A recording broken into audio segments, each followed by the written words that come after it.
everybody to this October edition of Brown Bagging It in My Backyard, which is brought to you the second Wednesday of every month at noon. And this is a service and resource brought to you by Nature in My Backyard, which is an initiative of the Audubon Society of Greater Cleveland in partnership with the Shaker Lakes Garden Club and with the Master Gardeners of Cuyahoga County. And basically, we aspire to building native biodiversity in everyone's backyard. So my name is Harvey Webster, and it's my pleasure to be your host on this. We've got a fabulous program coming up, but before we get to today's program, a pitch to next month's program. It's kind of cool. Today we're talking about shrubs. Next month will be native nut trees. So we're talking about sort of the scaffolding, the big pieces, the big items in a native habitat. And our speaker will be Nathan Johnson, who's a senior attorney for land and water of the Ohio Environmental Council, but his topic will be at home with native nut trees. So that should be really fascinating. So make sure that November 12th, you are tuned into the same station. Today, we are really, really happy to have Amy Goletz as our speaker. And Amy is the owner and proprietor of Avonlea Gardens and Inn, which is out in Geauga County, and it is a nursery, a garden center, if you will, that specializes in native plants. And there's a cool house that you can rent as an Airbnb, and you can stay in the midst of all of those native plants. It's kind of interesting because in Nature in My Backyard, particularly when our teams go out, and by the way, the teams of volunteers, by the time our season is put to bed this year, my understanding is that we will have visited 275 yards, 275 homes, meeting with people who want to learn how to identify invasive alien species and then how to replace them with natives. So that's really, really cool. And not only is that neat, but when you're making those site visits and you're talking to the people, a natural first question, of course, they have is, wow, well, that's great. I want to plant natives. Where do I get them? Am I going to go get them at Gale's Garden Center at Petiti's? And the answer is, and I'm not slamming those folks, but probably not. So it is places like Avonlea that specialize in native plants that are increasingly important in this effort as people are looking to source the plants that they want to put in their backyard. So, and Amy and I were talking yesterday, and she said, as a real sign of hope is that they had a very busy summer, but in June and July, half of their customers were brand new to them. So people are getting the message and they're looking for places to get new plants. So that is way, way cool. So Amy, how did she get into this business? Well, Amy got in the business that most people get into the native plant business. She's a CPA and she worked at Ernst & Young.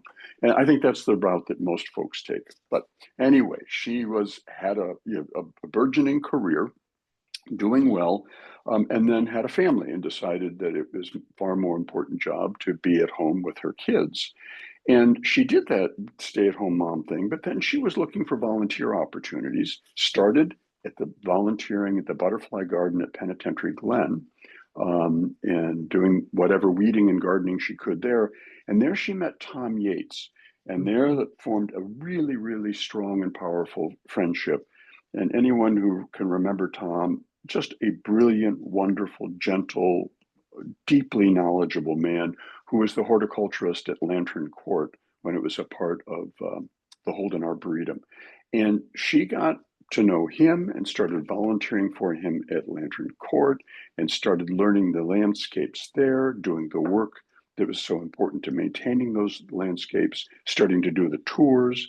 And that got her involved in volunteering for the Arboretum proper. And then she got her certification as an Ohio Certified Volunteer Naturalist and did programs for them. Along the way, she became a master gardener in Lake County. So she had all of these amazing volunteer opportunities building up her knowledge set, but an opportunity to work for Mary Slinghoff at Avalon Gardens was sort of a game changer here. She was working for Mary and working with the gardens on the property that she would get the opportunity to acquire in 2022 and change the name to Avonlea. And so that brings us here. And Avalon was not a specialist in native plants, but that's the goal of Amy. And Avonlea is a family affair. Her husband, kids are all involved. So they have embraced the whole idea of native plants. And if you haven't been out there, get out there. It's fabulous. And today she is going to be speaking on Shrub-tastic, native shrubs worth knowing and growing. So it is my pleasure to introduce to you Amy Goletz. Take it away, Amy. Hello, everybody. Let me go ahead and share my screen. Okay. Good, Harvey? Good. Okay. Well, thank you very much, Harvey, for that lovely introduction. And welcome everyone to Shrub-tastic, native shrubs worth knowing and growing. As Harvey said, my name is Amy Goletz. Wait, I'm trying to advance. Okay, hold on. There we go. And I am the owner with my husband, Joe, of Avonlea Gardens and Inn. We are in Chardon. We're family owned. This is the fam. It's my husband, Joe, my son, Nick, who is my right-hand man, my daughter, Melanie, who's my right-hand woman. The three of us have a great time out at Avonlea. It's a ton of work, but we love doing what we're doing. Just by the way, I did purchase, as Harvey said, from Mary Slingloff. Mary owns the cut flower business that she had before. Mary retired. She downsized from 3 full-time jobs to 1 full-time job. So if you need cut flowers for proms, weddings, anniversaries, what have you, any happy occasion, she is now Avalon Gardens farmer florist. She has magic in her fingers. She does a wonderful job with flowers. We purchased the nursery and the inn in 2022. So here's a few photos of our place. Our nursery is all outdoors, DIY, we're homemade, we're rustic, but it's very tranquil and peaceful. And as you're shopping for native plants, you're listening to the bees buzzing and the birds chirping. It's very fun to be out there, so please come out. We have a barn on the property that was built in 1901. And we do have a shop in the barn that we sell garden art, garden accessories, and some garden tools. That flower bed in front of our barn, which still reads flowers and produce, that I just like to point out, that's our thug bed. We've got a number of very happy spreading natives in there. We're adding more and waiting to see who wins the battle. So far, cup plant is winning. Here's a photo of our inn. We are up on Airbnb, and you can get links to our listings on our website under our inn.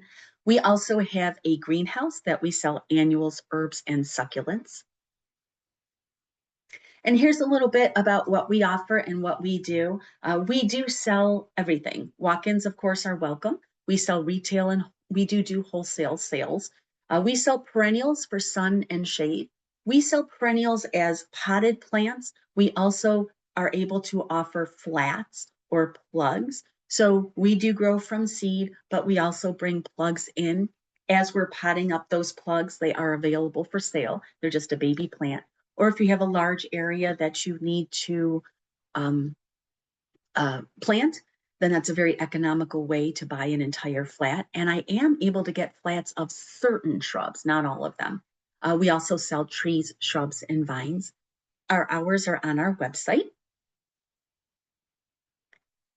So we're going to talk today about native plants. What is a shrub? The benefits of shrubs with some plant profiles, and then I'll go over some resources as well.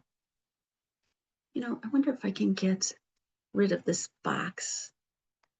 Maybe not. I'm sorry, there's a line. Okay. Oh, there we go. Okay, I got rid of it. It was blocking the top part of my screen. So isn't this a gorgeous photo? I love the amber glow of the sun. This is a pussy willow tree that has a cedar waxwing perched upon it.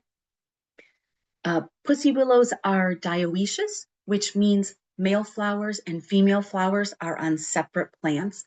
And the male flowers are the ones that everyone loves. Those are the pearly gray, silky catkins. Salix is a keystone species, and we're going to talk about what that means.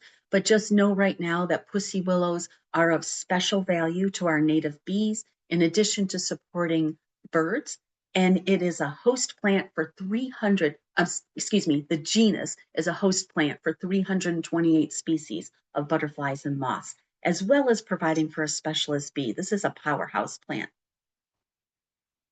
When you look at this photo and think of a pussy willow, it brings to mind the question, what exactly is a shrub?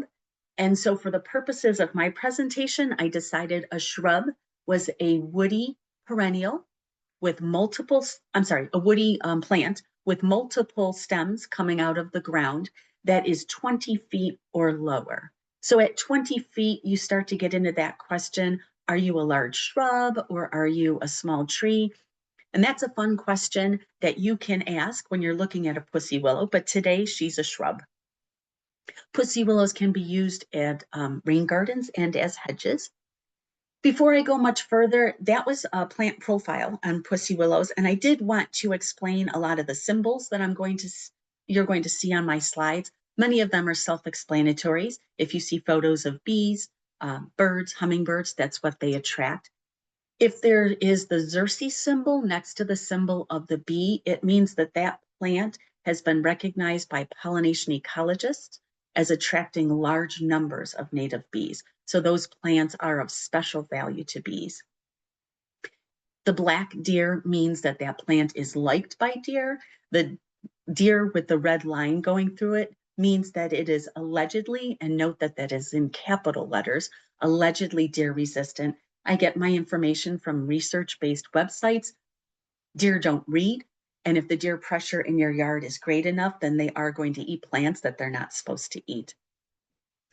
Sometimes you'll see a pink box in the bottom right corner of my plant profile slides, and that means that that plant is supportive of a specialist bee.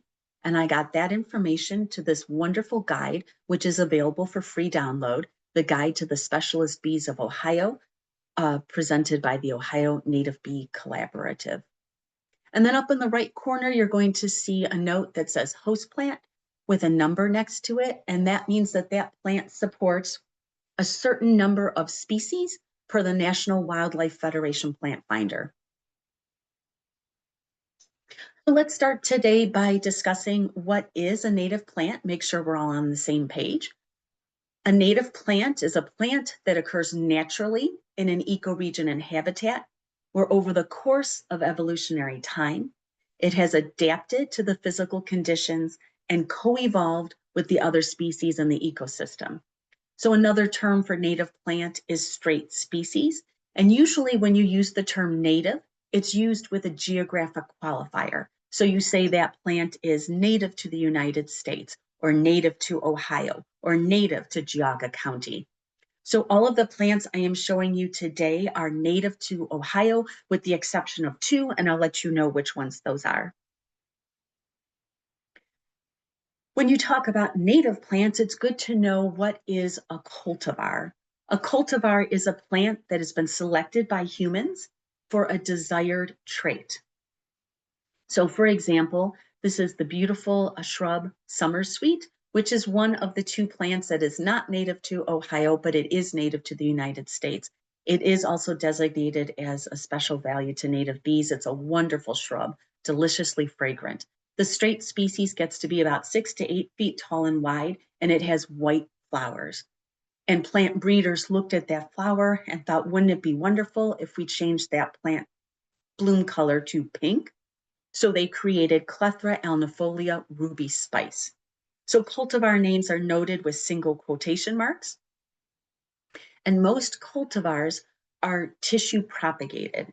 And so that's a little bit of a problem because they lack genetic diversity, which means that the plant population of cultivars is not able to combat stresses such as disease or climate change, as well as your straight species. So you want to research before you use cultivars, because not all cultivars are bad. Talamy did a study with his graduate students on cultivars of woody plants, and he determined that some cultivated characteristics of a woody plant do not seem to negatively affect that plant's support of an insect-based food web. So if the plant was cultivated for one of these four characteristics, either disease resistance, altered growth habit, leaf variegation, or enhanced fruiting, that cultivar did still seem to support that insect-based food web. So the one cultivar we're going to talk about today is altered growth habit. I am promoting or suggesting a couple shrubs that are more compact in size than the straight species, such as this one. This plant is fragrant sumac, Rhus aromatica. It is a very pretty plant. Full sun to full shade and deer resistant, special value to native bees, and supports 34 species of butterflies and moths. Plus, plus, plus. The one negative, if it's a negative, is its size. The straight species can get 6 to 8 feet tall and about 10 feet wide, which is a little large for residential landscapes. So plant breeders came up with Rhus aromatica Grow Low. Grow Low is a mini-me of the straight species. It gets to be 2 to 3 feet tall and just about 6 to 8 feet wide. In all other respects, it looks the same as the straight species. The native wildlife recognizes it, and so it's okay to use. Rhus aromatica is a member of the poison ivy family, although no part of this plant is poisonous. The leaves are glossy and trifoliate. They're so delicate and pretty, and the berries are hairy, which I think is the funniest thing ever. This plant can be used as a ground cover, or Grow Low can be used as a ground cover, and then the straight species in the rain garden or for erosion control. Some cultivars were created that change the plant too much so that the native wildlife doesn't recognize it. And then that plant cannot support an insect-based food web. So if the bloom color, the flower shape, or the leaf color has been changed, then you start to question that plant's value. This is our native ninebark. The native ninebark has white flowers in the spring. They're quite pretty. Beautiful green foliage. It's called ninebark because the bark exfoliates, leading one to wonder, are there 9 layers of bark? There's the whole plant. I took that picture at the entrance to one of the Lake Metro parks. It's quite a pretty plant. There are so many cultivars of ninebark out there that have changed the leaf color. You can get leaves that are black and dark purple, bronze. Some have a glow of yellow in the center of the leaf. The problem is you've changed that plant so much when you change that leaf color that the native wildlife does not recognize it. In addition to which, oftentimes to get those darker color leaves, they're using a plant chemical called anthocyanin, which is actually an insect repellent. So by planting a cultivar, a dark or different leaved cultivar of ninebark, you're depriving 34 species of butterflies and moths the opportunity to lay an egg on that leaf. So how do we know if a plant is native? I use the website BONAP, which is the Biota of the North American Program. When you open up BONAP, it's rather daunting. There's a lot of information on that first screen, and I always forget where to go. But a friend taught me a workaround. You just type in the botanical name, space BONAP, and Google will kick out a link to the species maps for that particular genus. And then you just scroll through the page to find out which species you like. So this one is purple chokeberry. It's a beautiful plant, and we can see by that BONAP map, it is native to Ohio. Purple chokeberry is a naturally occurring hybrid of black chokeberry and red chokeberry. So black chokeberry gets to be about 6 feet tall. Red chokeberry, I'll give it about 8. Purple chokeberry's the tallest, will go 8 to 12 feet tall. And that picture is not of one of my plants, but I will tell you all of our plants were that laden with berries this year in the nursery. Aronias can be used, obviously they support birds. They can be used for erosion control, hedges, and rain gardens.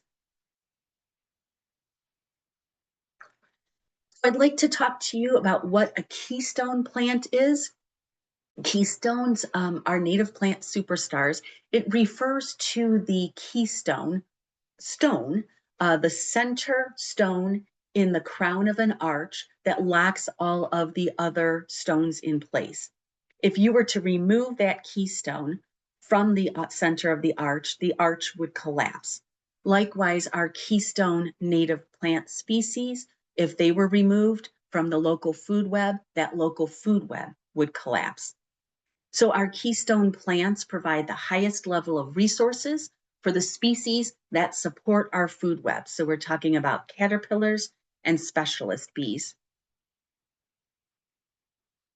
So while all native plants are good, and planting any native plant, I would argue, is better than any non-native plant, it has been found that 14% of native plants support 90% of butterfly and moth species, and 40% of native plants support 15 to 60% of native bee pollen specialists. So pictured here is the top supportive tree for butterfly and moth species. It's the Quercus alba. Any plant in the Quercus genus. They support 477 species of butterflies and moths. And the top performing genus for native bee pollen specialists is Helianthus. But there are shrubs that are also keystone species. So how do you know which plants are keystones? If you have a small space, you want to maximize the impact in your yard. Doug Tallamy paired up with the National Wildlife Federation to create this native plant finder. Incredibly easy to use. You enter your zip code and it will spit out the most supportive plants in two categories: flowers and grasses, and trees and shrubs. So I used Avonlea zip code of 44024, and you can see that in the tree and shrub category, the top performers were oaks, of course, at 477 species, followed by prunus, supporting 381 species, salix, which is our pussy willow, 328 species, and betula. How do you know which plants to plant to support your pollen bee specialist? In addition to that guide that I mentioned earlier, the National Wildlife Federation has created lists by ecoregions of the top native host plants for pollen specialist bees. So here is the list for Ohio, which is in the Eastern Temperate Zone ecoregion. Most of the plants on this list are perennials, but about towards the bottom, it's actually 13th down, you'll see vaccinium, which are our native blueberries, and we're going to talk about those. And there's a couple other shrub species that are on this list. So what are the benefits of native plants in general? The biggest benefit is that they provide for pollinators and support the local food web, as I've already mentioned. This wonderful native plant, elderberry, Sambucus canadensis, beautiful white flowers in the spring, which support our pollinators and attract insects that birds like to eat. In addition, the birds will get the benefit of the berries later in the season. Elderberry can grow 5 to 12 feet tall. It likes it medium to moist. One elderberry plant is self-fruitful, but you'll get better fruit production if you plant more than one. Just a reminder, even though the birds can eat these berries, humans should not eat elderberries unless they are cooked.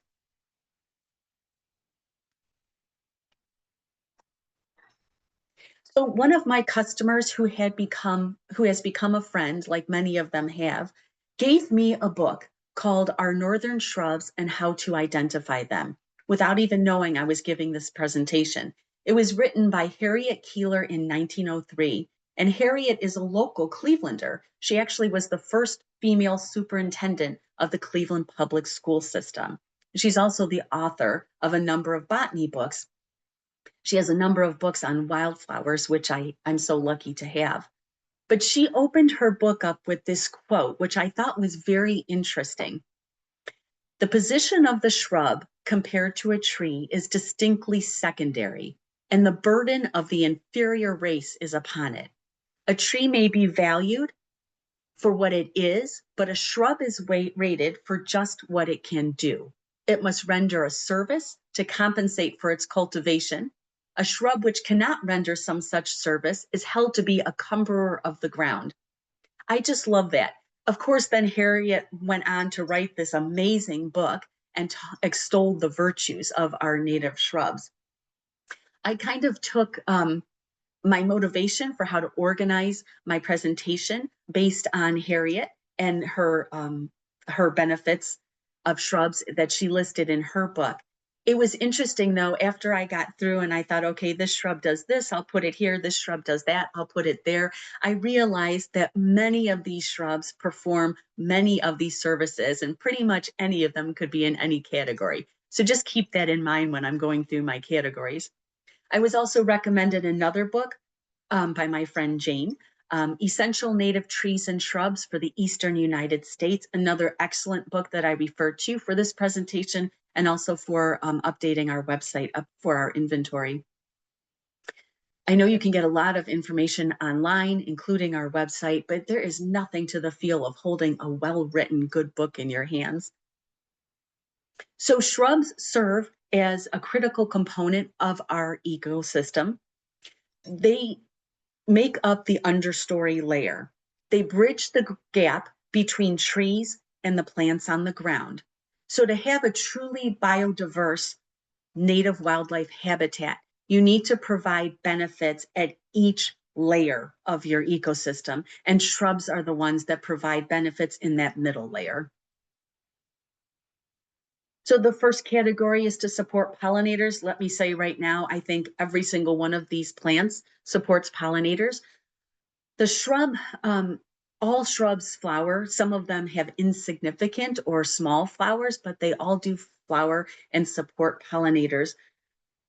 And the beauty of the shrubs is that many of them bloom in that period of time where the perennials are quiet. You know, that little bit of an awkward time when the spring perennials are fading and the fall perennial blooms haven't ramped up yet. The month of July, the month of June, early July, well, that's when a lot of our shrubs are blooming. As far as attracting pollinators, this is just, I can't resist sharing native bees with people. It's just a collage of the native bees that you will find in your backyard should you plant native bees, native plants. Aren't they so cute? So one of the first shrubs we'll talk about as far as pollinators go, it does provide special value to native bees, are our native spireas. Our native spireas would be an excellent alternative to our non-native spirea. There's two native spireas, Spirea alba, which has a white bloom, and Spirea tomentosa, which has the pink bloom. They get to be about 4 to 5 feet tall, very graceful plant. They get to be so tall, and then the branches start to arch over a bit. Very graceful format. Spirea alba is more of a distinct shrub. Spirea tomentosa will sucker, so that one is especially good for erosion control. And here I cheated a bit. The Rosa genus is a keystone genus. We sell 4 different Rosa species at Avonlea. Each one of these photos is from a different plant. So the flower is from Rosa carolina. The hops are from Rosa setigera. The whole plant is Rosa blonda. And then those thorns are from Rosa palustris. I will say that most of them look the same. There's minor differences, so I felt comfortable in putting them all on the one slide. They do support a special value to native bees, and they support 114 species of butterflies and moths. All of them get to be about 5 to 6 feet tall, except for Rosa setigera, which can grow 15 feet. So if you don't give it a support, it will grow up so high and then fall down on the ground, but it would be an excellent vine to grow up a trellis. Speaking of, or thinking of those thorns, thorny plants are not fun to garden around. They're definitely not fun to move around in the huts at Avonlea either, but thorny plants are important to provide nesting habitat for birds. It gives them cover from wildlife. I'm sorry, from predators. So host plants, again, many of the plants I'm going to talk about today are host plants. What is a host plant? It's simply a plant on which butterflies and moths can lay their eggs. So some butterflies and moths are generalists and they can lay their eggs on a number of different plants. Some are specialists and they need a particular genus or species, or some even a particular plant on which to lay their eggs. Here I am showcasing snowberry, which is Symphoricarpus albus. And we found a snowberry clearwing moth caterpillar on our plant. It doesn't seem to mind that the plant is covered in powdery mildew. It was a great year for powdery mildew. But snowberry does provide for our bees and our birds, and it also provides for our hummingbirds. Wonderfully adaptable plant, full sun to full shade. It does sucker and will go, is a good plant for erosion control. And I will say it's funny because every time we find a wonderful insect on our plants and we show a customer, they buy the plant. So as soon as we found that, we called a customer over and he walked away with it. It's a good sales ploy, huh? Caterpillars are a crucial part of our food chain, and we need to grow caterpillars by growing native plants. I'm sure most of you know that Doug Tallamy did that study that showed that one clutch of chickadees, which is a very small bird, consumed 6,000 to 9,000 caterpillars. So that one little nest of that very small bird consumed that many caterpillars. Think of how many caterpillars we need to help our bird population. And it's up to us to plant the native plants that grow those caterpillars.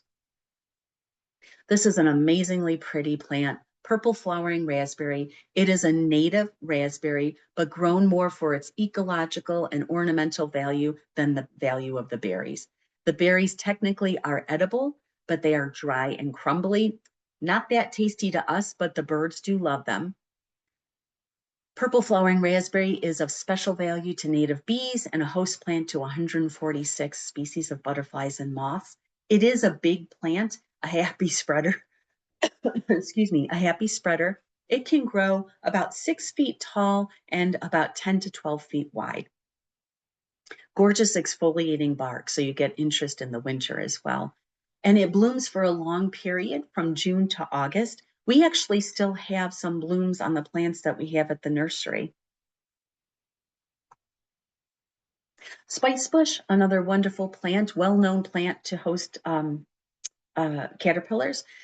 It's interesting, it's only a host plant to 12 species, but every species is important. So spicebush is another adaptable full sun to full shade plant and deer resistant, which is lovely. Those beautiful yellow flowers emerge early, so bringing a pop of sunshine to your shade garden early in spring.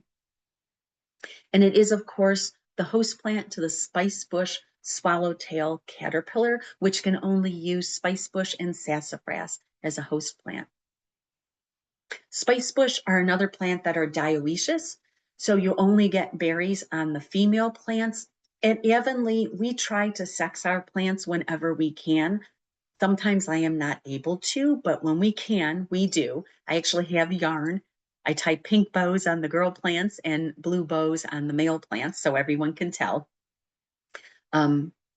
Many times customers don't wait for me to sex and they'll just come in and buy 3 or 5, hoping that they get a good distribution of males or females, which seems to work out most of the time. Another wonderful host plant is the Prunus genus, which is a keystone genus. Of the Prunus that we sell, this is the only one I could consider a shrub, and it's a pretty tall shrub. Chickasaw plum. I actually don't have experience in growing this one myself, but I did want to mention it because it does provide special value to native bees and a host plant to 381 species. I will say it is one of the plants that we are planting at Avonlea. We're having the best time at Avonlea. We finally have our inventory under control enough where we can spend some time on the wild areas at the nursery. So we are busy planting all of our inventory in the ground to act as display / demonstration / discovery gardens for us. So this is one that's going to go in. And those plums are edible. I don't know how they taste, but I read that they are edible. Chickasaw plum would be great for erosion control, which happens to be my next topic. Native shrubs, a lot of them have large tap roots. or rhizomatous roots that run and anchor the soil, making them ideal for steep slopes or for areas prone to runoff of water. So this is one that we discovered at Avonlea this year. Of course, it's a native plant. I didn't discover it. It's just new to me this year, and we love it. Comptonia peregrina. The common name is sweet fern.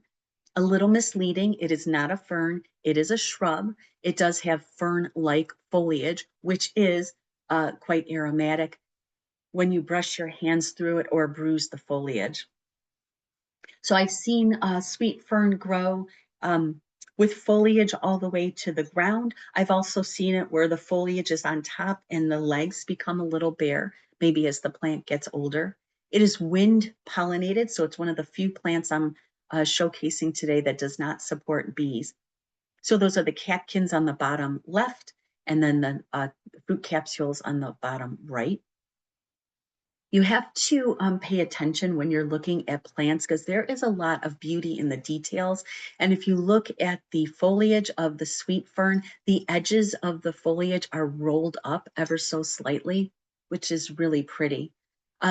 Sweet fern, despite not being a member of the legume family, is able to fix its own nitrogen, which allows it to grow in barren, nutrient-poor soils.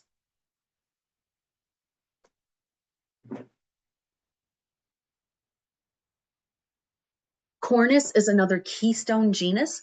I'm going to talk about two cornus. The first one is silky dogwood. Silky dogwood is wonderful amongst the shrubby dogwoods because it is adaptable and will grow in shade, which is just wonderful. We have actually what you're looking at is our silky dogwood plant at Avonlea. It's amazing. Mary planted it. I'm not sure exactly how old it is, but it's absolutely gorgeous. And silky dogwood produces blueberries, while red twig dogwood will produce white berries along with gray dogwood. The red twig dogwood is amazing as far as adding color in addition to ecological value to your garden. The white berry picture was taken by my daughter Melanie at Avonlea. And look at those beautiful thicket of red twigs. Of course, the youngest twigs give you the most color. So when you have a red twig dogwood, you want to every so often cut off the older grayer stems, which will promote growth. And the new growth will have will be the red twigs. Gorgeous against a winter snowy background. The next use for our shrubs, hedges, privacy borders, creating garden rooms. When you create a hedge of a shrub, you want to make sure that you don't use the same species, use multiple species, because the more you can increase your biodiversity, the better. Shrubs don't have to be evergreen, they can be deciduous as well. But you do want to take into account the size, the mature size of your shrub and its growth rate, just so you're not setting yourself up for a pruning nightmare. So the first shrub I want to highlight as a possibility for hedges is northern bush honeysuckle. This is our native honeysuckle, Dyervilla lanicera. This one is so colorful in full sun. The leaves emerge in shades of coral. You get a lot of green in the summer, and then the fall color goes back to corals and soft tones of reds. Those beautiful yellow flowers are of special value to our native bees. It is a host plant for only 4 species, but one of those species is the clearwing moth, which is a particular favorite of mine. This plant will grow from full sun to full shade. When grown in full shade, you will not get the leaf color, the change in leaf color. The leaves will stay green. You also won't get as many flowers, but it does still grow in full shade. Unfortunately, the deer do like it a lot, which is kind of a bummer.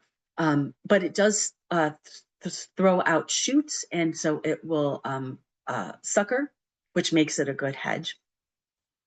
And it does It would look very pretty cascading over a rock wall because the form is a very graceful shape. I think this is the only evergreen I'm showcasing, Inkberry Ilex glabra. Inkberry is very interesting. In the horticultural trade, you will only find female cultivars of inkberry. So inkberry is dioecious, male flowers and female flowers on different plants. If you have a properly pollinated female plant, you will get those dark berries that you see on the right. Chances are you are not going to see berries because all of these cultivars are male. I'm sorry, female. I have been trying to get a male cultivar. Um, I've got one, it's slow growing. I found one, it's a proven winner cultivar, but it is allowing our female inkberries to berry. I also have been trying to get the straight species. I have not been successful in offering straight species, but it is one I am looking for. But there are a number of different cultivars that grow 3 to 4 foot tall and wide, and then they will sucker to perform that hedge. Of course, evergreens are wonderful habitat for birds over the winter. This inkberry would be a good substitute for boxwood in full sun to part shade. Boxwood, though, gosh darn it, is a very adaptable plant and can take a lot more shade than our inkberries. And those were two lower growing possibilities for hedge. Here's one that's taller. Big berry can grow to be about 6 to 8 feet tall. Again, another dioecious plant. Male and female flowers on separate plants. The female flowers will produce those berries. Again, we sex these when we can. Myrica is a keystone genus, so it supports 103 species of butterflies and moths. This is deer resistant, which is absolutely wonderful. And again, just like the Comptonia, not a member of the legume family. However, it can fix its own nitrogen, so it is able to grow in inhospitable sites. I have this growing between myself and my neighbor. It makes for a beautiful hedge. Rain gardens. Rain gardens are a depressed flower garden that holds and absorbs water. The Chagrin River Watershed Partners have a wonderful program, the Master Rain Gardener program. I took that some years ago. My son just completed it this summer. And there are shrubs that will grow very happily in rain gardens, such as our St. John's worts. We sell two St. John's worts at Avonlea, Hypericum culmianum, Calms St. John's wort, and Hypericum prolificum, shrubby St. John's wort. Very similar looking plants, slight difference in size and growth habit. So Calm St. John's wort gets to be about 3 to 4 foot tall and wide, where the shrubby St. John's wort is a taller, 4 to 5 foot tall and wide. We noticed that the shrubby bloomed about a week to 2 weeks later than the calms. The shrubby will also throw out suckers. So it would be good as for erosion control. Both would be good as a hedge. I will tell you that this plant is a magnet for bumblebees. They absolutely love them. And over the summer, a couple of years ago, we got a shipment of blooming Hypericum, loaded them off the truck onto a wagon. As my husband was pulling the wagon away, there were all these little bumblebees following the wagon, trying to get to those flowers. It was the cutest thing ever. Bladdernut grows in full sun to, part shade to full shade. My son and I were just walking in the Rookery in Chesterland, and all along the pathway, there are bladdernuts, which is where these pictures came from, except for the flowers. It's a very beautiful, graceful plant. It gets to be about 15 feet tall. It does sucker, but it can also be trained to a single stem and created to be a tree. When we were walking in the Rookery and looking at all of those bladdernuts growing in the wild, it made me realize something. A number of them had native plants growing underneath them. We saw Geranium maculatum and Anemone virginiana and some asters and goldenrods. And I know everyone loves to plant soft plantings under trees, which is wonderful, but you can also and should also plant them under some of these taller shrubs as well. Bladdernut supports bees and birds, and it will attract hummingbirds to your shade garden. Hummingbirds are also attracted by buttonbush, which I was surprised to see because that flower is very short, but they do go to them. Buttonbush is Cephalanthus. It's a tall plant. There is a shorter cultivar. It's a semi-aquatic plant that will grow in standing water and definitely happy in moist to wet sites. It can even do medium soils too, just not dry. This needs full sun to part shade. It is of special value to bees. Even though it does grow large, it is very easy to maintain to whatever size you would like to have it at. Shrubs can be used as ground covers. Botanically, the definition of a ground cover is just a plant that is 4 foot or shorter. So that's why when customers come in and ask for ground covers, I always make sure to find out their tolerance for height. Usually people mean about a foot or less. Let's talk about some shrubs that can be used as ground covers. Low bush blueberry, love it. And so do the bees, and so do the butterflies and moths. Low bush blueberry is of special value to native bee. Look, it supports a special pollinist, special bee. Wait, it supports a native bee pollen specialist. Goodness gracious. And then also 223 species of butterflies and moths. Very adaptable plant, full sun to full shade. So we haven't grown it in full shade ourselves, but I have friends at the Wild Seed Project, which is up in the New England state, and they assure me they've got it growing in full shade. Again, it won't berry as much or flower as much in full shade, but it is living in the full shade. These berries are absolutely delicious. We eat them all fall long. Low bush blueberry gets to be about 2 feet tall and 2 feet wide, but it does throw out suckers. So it will naturalize. Vaccinium is a keystone genus, and you will get blueberries just from one plant. However, fruit production will be better the more blueberries you plant. We also sell high bush blueberry, which can get to be 10 to 12 feet tall and wide. It starts to look like a tree, but it's still a bush. Unfortunately, there is no medium bush blueberry that I know of yet. I'll look for one. I had to share this photo with you. I found it on online. That is a oak forest with low bush blueberry as a ground cover. Isn't that gorgeous? And think of all the species of butterflies and moths that are happy there. Another native shrub that you can use as a ground cover is Marshall yellowroot, Xanthorrhiza simplicissima. This gets to be about 2 to 2.5 feet tall. It runs indefinitely though. So you'll want to have some kind of physical border to stop its growth. Unless you have the space, then you let it grow. Full sun will also stop its growth because it doesn't like full sun. It's part shade to full shade and deer resistant. The leaves look like celery leaves, gorgeous fall color, and chocolate brown small flowers. It's called yellow root because the roots are actually a bright yellow. Of course, shrubs for habitat and cover for wildlife, which we've already talked about with a few of these shrubs. Shrubs offer a woody structure that is dense and offers protection for birds as well as nesting sites. Shrubs such as witch hazel are Hamamelis virginiana. Full sun to full shade and deer resistant, gotta love that. Those beautiful flowers bloom from October through December, and they have a natural self-defense mechanism. If it gets too cold, the flowers close up and then they open again when it gets warmer. Those flowers produce seed capsules that explosively eject their seeds up to 30 feet away from the mother plant with an audible pop. It's fascinating. I've seen it happen and it makes me laugh. The leaves of witch hazel are beautiful.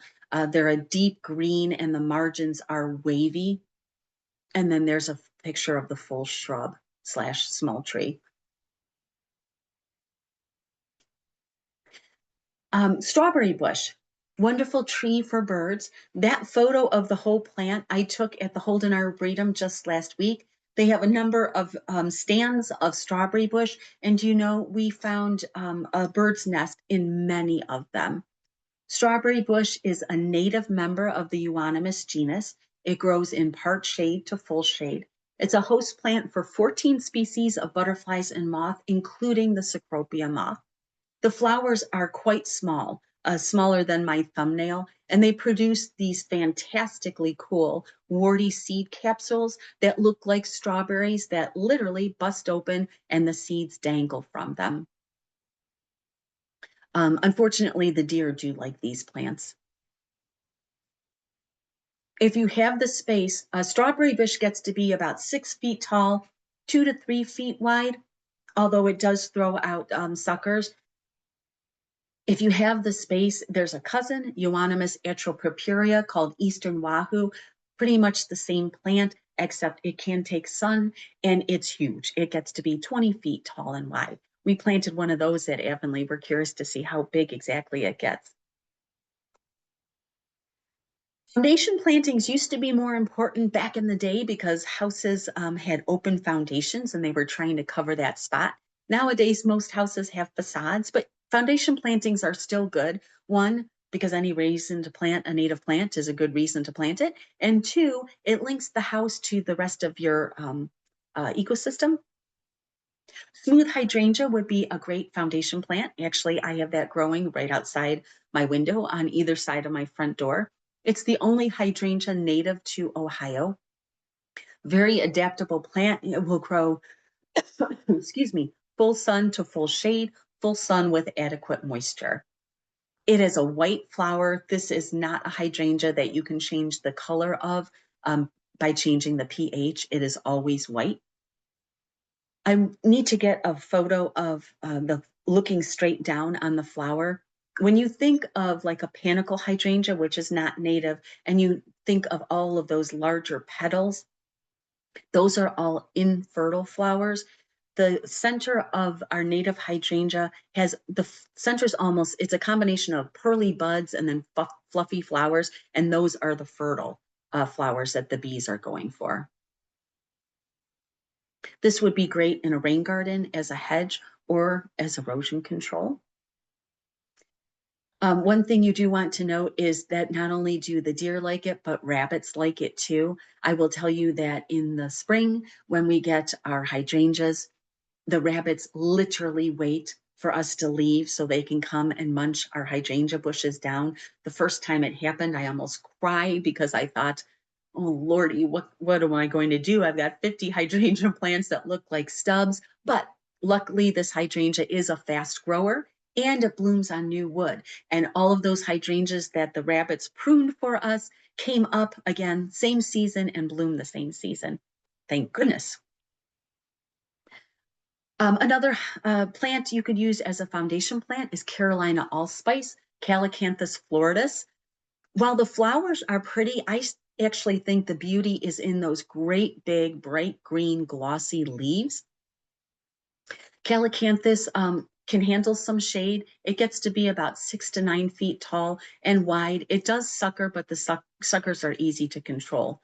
So you can use this either as a hedge plant or a specimen planting. It is not pollinated by bees, but by sap beetles. So it's good for our beneficial insects. And of course, you want to plant native shrubs as an alternative to non-natives. I could not do a shrub presentation without touching on butterfly bush. Can't stand butterfly bush. I understand Jane can't either. Butterfly bush is from Asia. It does not offer any nectar. You're not going to see bees on it. I'm sorry, it doesn't offer any pollen, so you won't see bees on it. It does often offer nectar.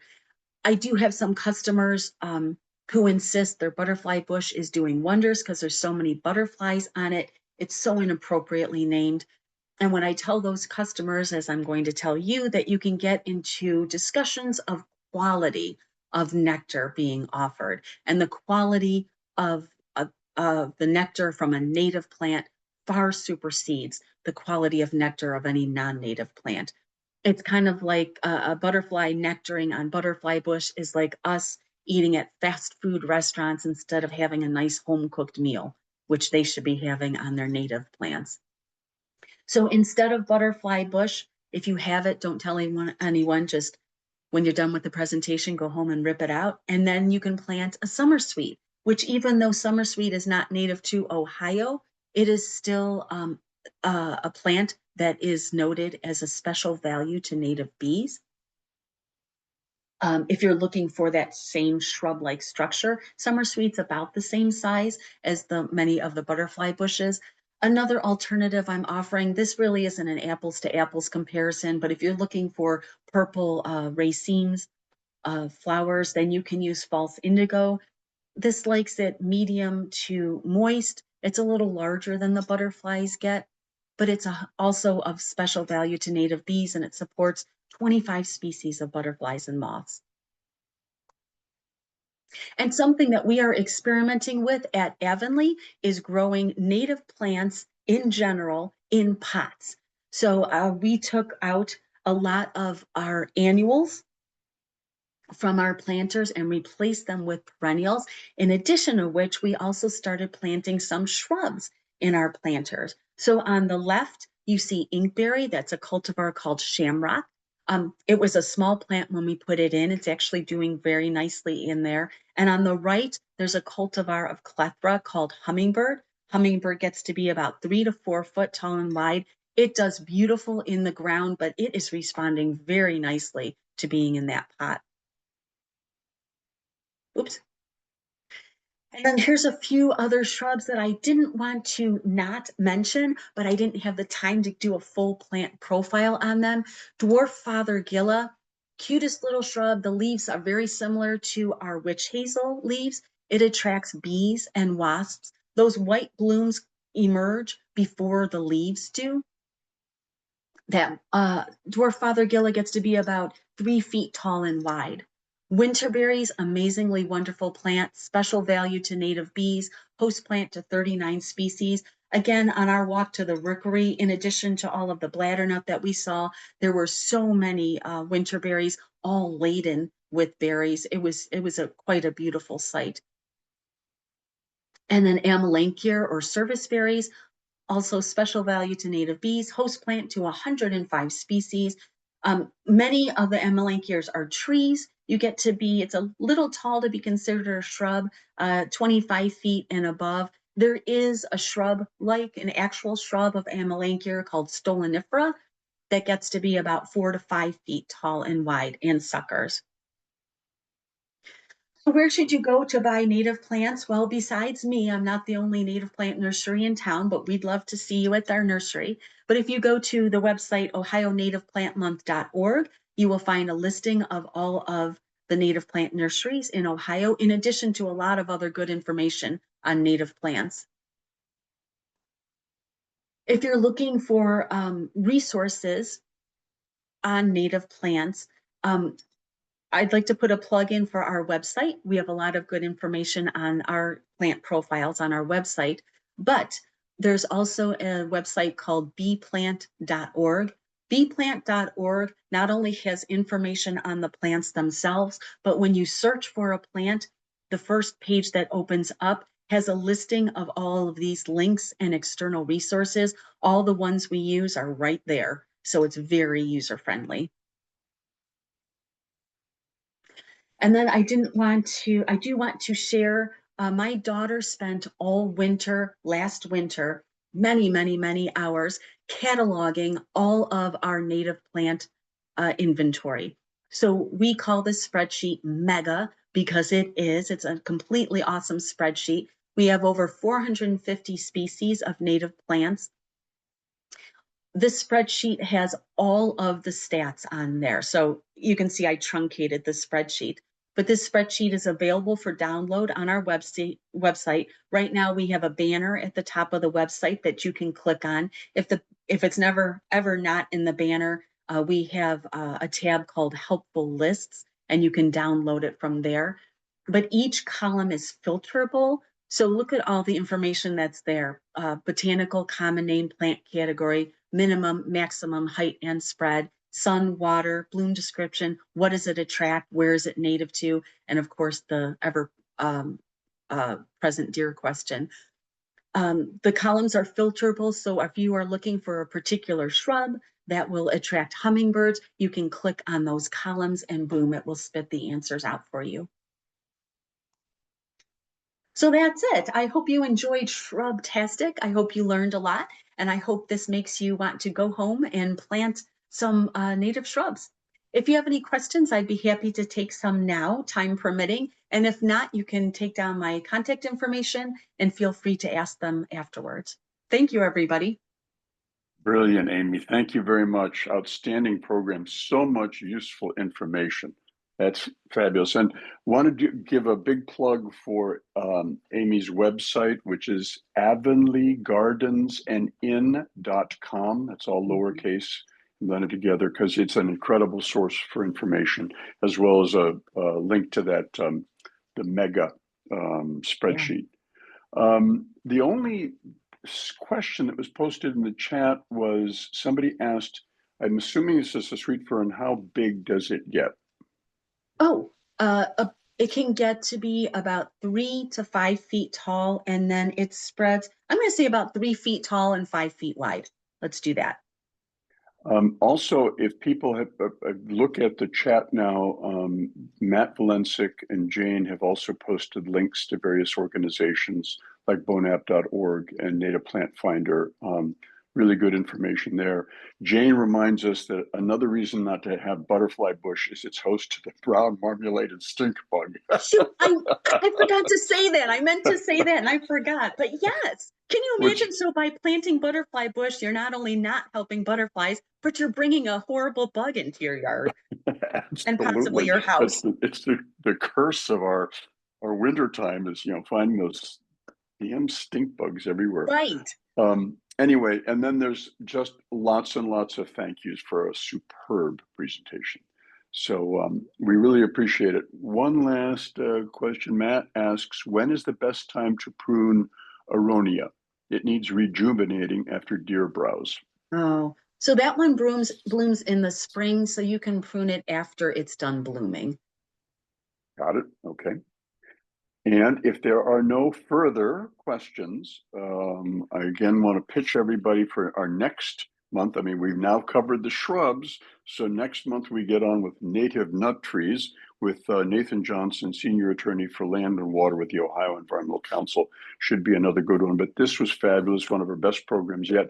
Also a reminder to everyone who's logged on that all of these are recorded and that you can access our inventory, if you will, of brown bagonet programs that go back to last year and a half at Nature in My Backyard, .clevelandaudubon.org. So check that all out.